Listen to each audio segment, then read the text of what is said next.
الحمد لله وحده والصلاة والسلام على من لا نبي بعده أما بعد فأعوذ بالله من الشيطان الرجيم بسم الله الرحمن الرحيم إنما يخشى الله من عباده العلماء صدق الله العظيم. وہ جنہیں میں ڈھونڈتا تھا زمینوں میں آسمانوں میں، وہ جنہیں میں ڈھونڈتا تھا زمینوں میں آسمانوں میں، وہ نکلے میرے ظلمت خانہ دل کے مکینوں میں. معزز سامعین کرام، ہندوستان کی تحریک آزادی میں مسلمانوں کا خاص کر علماء کا رول انتہائی اہمیت رکھتا ہے، اور ساتھ ہی ساتھ مدارس اسلامیہ بھی اس میں شانہ بشانہ شامل تھے. جنگ آزادی کی داستان بہت طویل ہے اور انتہائی دردناک ہے، جس کا احاطہ ایک چھوٹے سے مقالے میں ممکن ہی نہیں. اور جنگ آزادی کی ایک سچی حقیقت یہ بھی ہے کہ علماء کرام نے اس جنگ کو جہاد کا نام دیا تھا. 1857 میں علامہ فضل حق خیر آبادی، مولانا لیاقت اللہ الہ آبادی اور مولانا احمد اللہ مدراسی وغیرہ وغیرہ علماء نے فتوی جہاد دیا اور اس کی خوب تشہیر پورے ملکوں میں کی، جس سے پورے ملکوں میں آزادی کی لہر دوڑ گئی.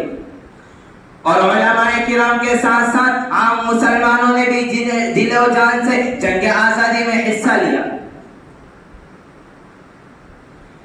اور انتہائی درجے کی تکلیفیں برداشت کی. انگریزوں نے ہزاروں علماء کرام کو جوش انتقام میں پھانسی کے پھندوں پر لٹکا دیا، اور علماء کرام نے بڑے عزم و حوصلے سے مسکراتے ہوئے پھانسی کے پھندوں کو قبول کر لیا. تب جا کر 15 اگست 1947 کو ہندوستان کو آزادی ملی، اور آج ہم ہندوستان کی کھلی فضا میں سانس لے رہے ہیں.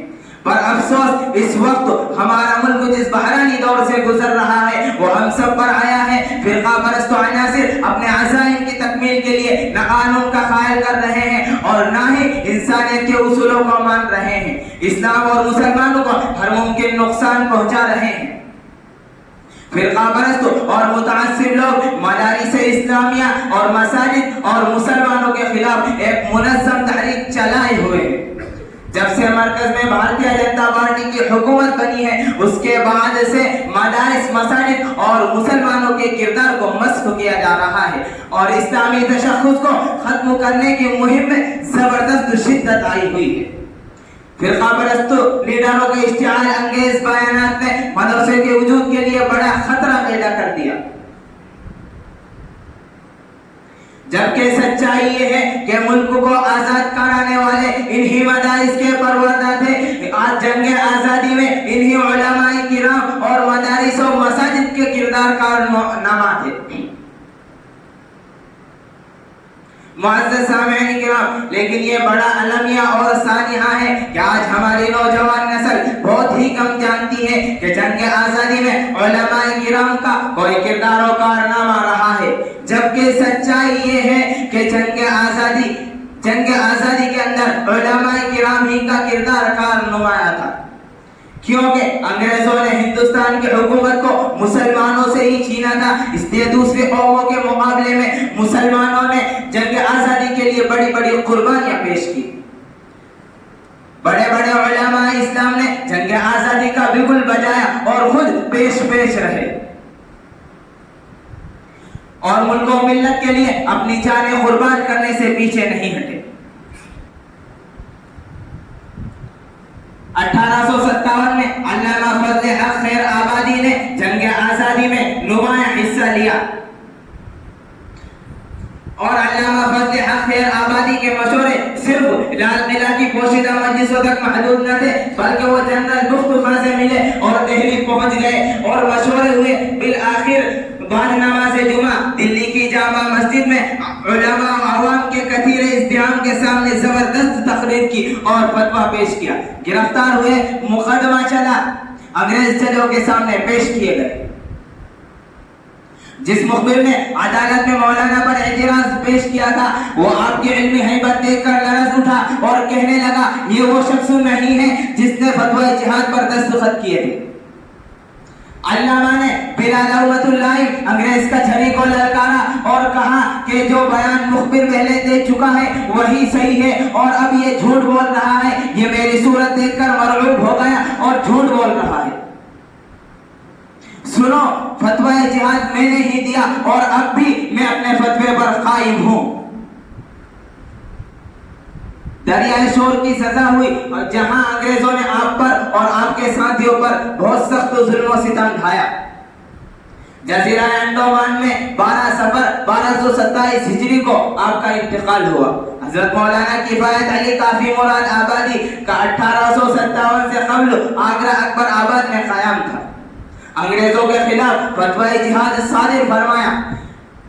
بریلی کے اطراف میں جہاد کے لیے دورے کیے۔ حویلی مراد آباد میں فرنگی سامراج کے خلاف عالم جہاد بلند کیا۔ حویلی مراد آباد میں فرنگی سامراج کے خلاف عالم جہاد بلند کیا۔ نواب بہادر شاہ ظفر نے آپ کو دہلی بلایا اور مشورے کیے۔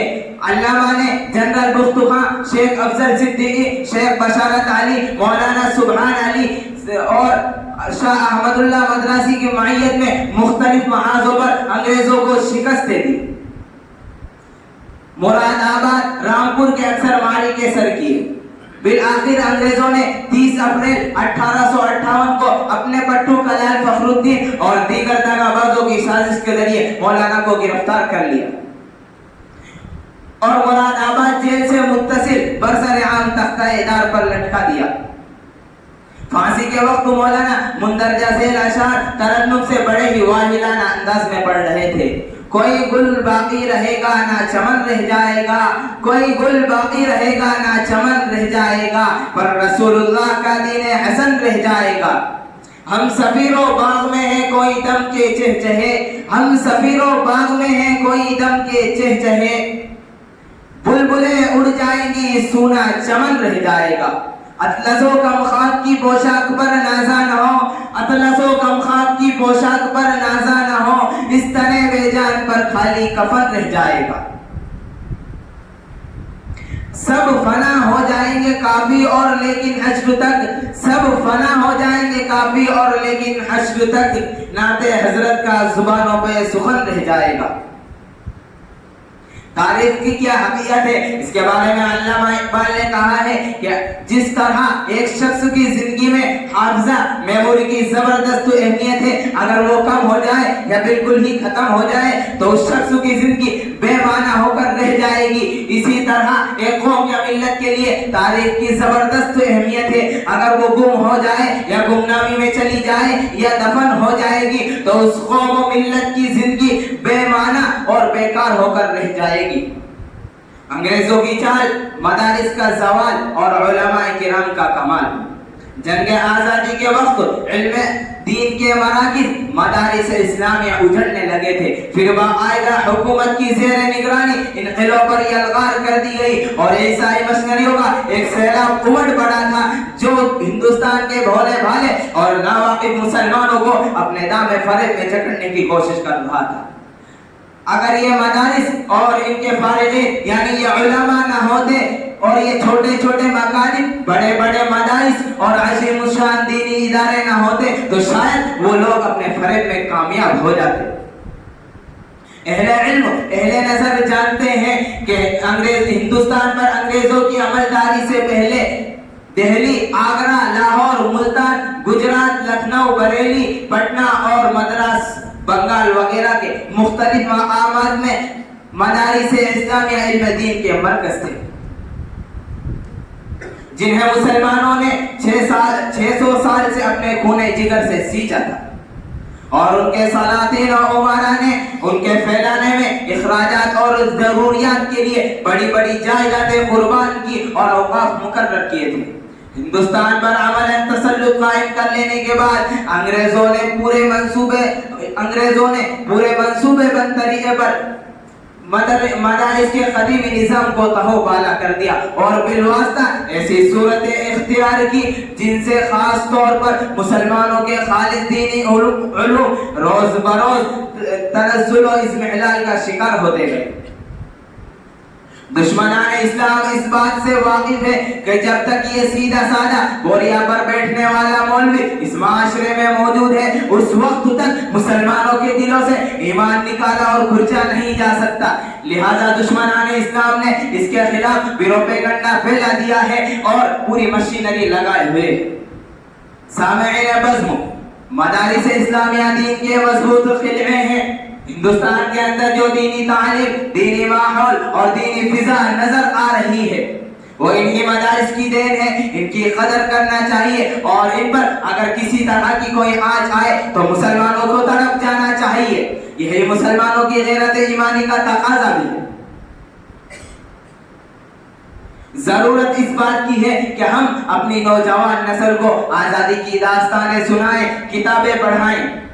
ہندوستان کی جنگ آزادی میں مسلمانوں کا بہت خون بہا، ان گنت داستانیں بھری پڑی ہیں. ہندوستان کی جنگ آزادی میں مسلمانوں کا بہت خون بہا اور ان گنت داستانیں بھری پڑی ہیں. ایک غیر مسلم رائٹر لکھتا ہے کہ ایک اندازے کے مطابق 1857 میں 5 لاکھ مسلمانوں کو پھانسی دی گئی. جو مسلمان بھی انگریزوں کے ہاتھ لگ گیا اس کو ہاتھی پر بٹھایا گیا اور درخت کے نیچے لے جایا گیا. پھندا اس کی گردن میں ڈال کر ہاتھی کو آگے بڑھا دیا گیا.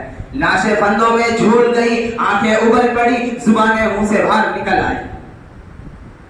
ہم سب کو چاہیے کہ موجودہ حالات سے گھبرائے نہیں، حالات پر کڑی نظر رکھے اور حکمت و ایمانی بصیرت کے ساتھ مردانہ وار مقابلہ کرے. کسی اردو شاعر نے کیا ہی خوب کہا ہے،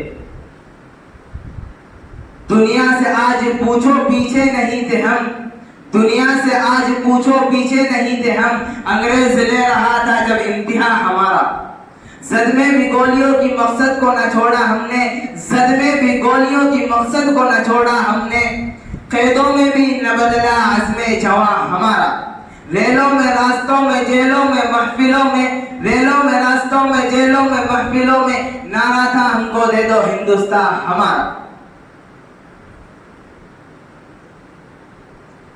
سارے جہاں سے اچھا ہندوستان ہمارا، سارے جہاں سے اچھا ہندوستان ہمارا، ہم بلبلیں ہیں اس کی یہ گلستاں ہمارا.